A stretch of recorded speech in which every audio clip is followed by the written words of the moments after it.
তারপর মহাদেব বৃদ্ধাকে কাঁধে তুলে নিয়ে যেতে থাকেন এবং মন্দিরের সামনে পৌঁছে তাকে নামিয়ে দিয়ে বলেন, আজ থেকে বহু বছর আগে হুগলি জেলার তারকেশ্বরে উত্তরপ্রদেশের রাজা বিষ্ণু দাস একটি বিশাল প্রাসাদ বানিয়ে তার পরিবার সহ থাকতে শুরু করেছিলেন।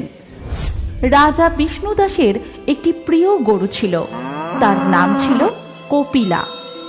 রাজা বিষ্ণু দাসের ভাই ভারমল রাও কপিলাকে নিয়ে রোজ জঙ্গলের মধ্যে গোচারণে যেতেন, কিন্তু প্রতিদিনই কপিলা হঠাৎ দৌড়ে জঙ্গলের ভিতরে কোথাও যেন একটা চলে যেত।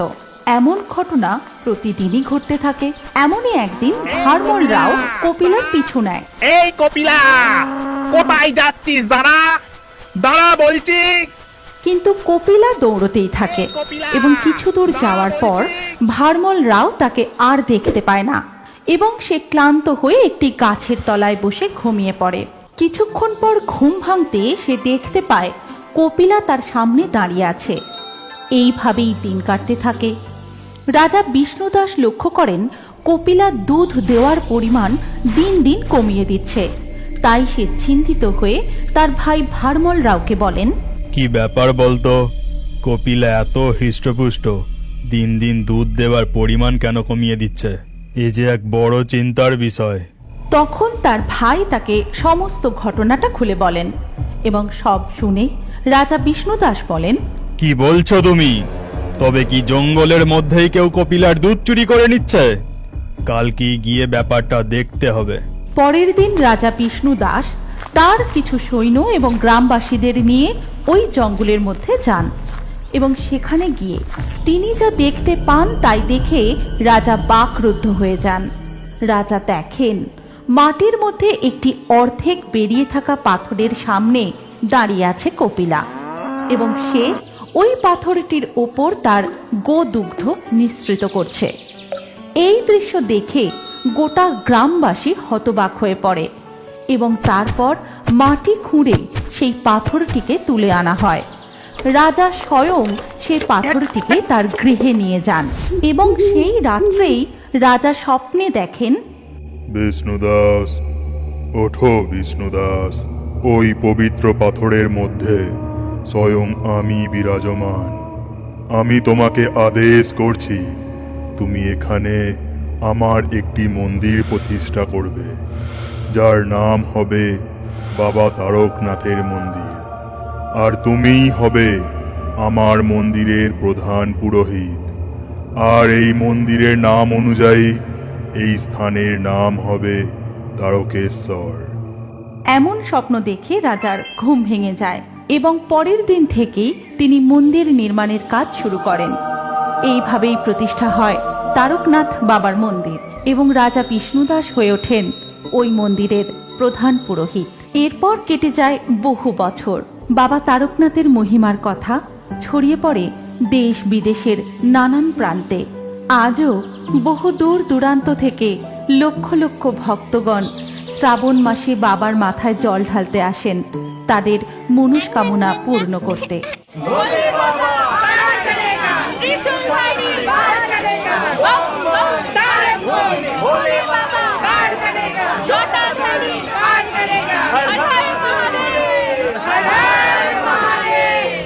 এখানে কেউ কেউ বাঁকি করে জল নিয়ে যায় নিজেদের রোগ জ্বালা থেকে মুক্তি পেতে, কেউ আবার নিজের সদ্যজাত সন্তানের মঙ্গল কামনায়, আবার কোনো স্বামী বা স্ত্রী যায় তাদের সন্তান কামনা করতে।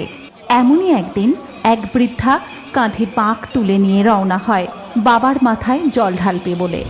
এ ভোলে বাবা পার করেগা, ত্রিশূলধারী পার করেগা। কিন্তু কিছু দূর গিয়েই বৃদ্ধা আর পা এগোতে পারেন না। তিনি রাস্তার ধারে বসে পড়েন। সেই প্রচণ্ড ভিড়ে সবাই তাকে এড়িয়ে চলে যায়। তখন বৃদ্ধা কাঁদতে কাঁদতে ভোলা বাবাকে স্মরণ করে বলেন, হে ভোলা মহেশ্বর, আমি যে আর হাঁটতে পারছি না বাবা, আমায় শক্তি দাও। তোমার মাথায় জল ঢেলে আমি দু চোখ বন্ধ করলে তবেই মুক্তি পাবো বাবা। জয় জয় ভোলা মহেশ্বরের জয়। এদিকে স্বর্গে বসে মহাদেব ও মাতা পার্বতী সমস্ত ঘটনাটা দেখেন এবং মাতা পার্বতী বলেন, স্বামী, এ আপনার কেমন লীলা?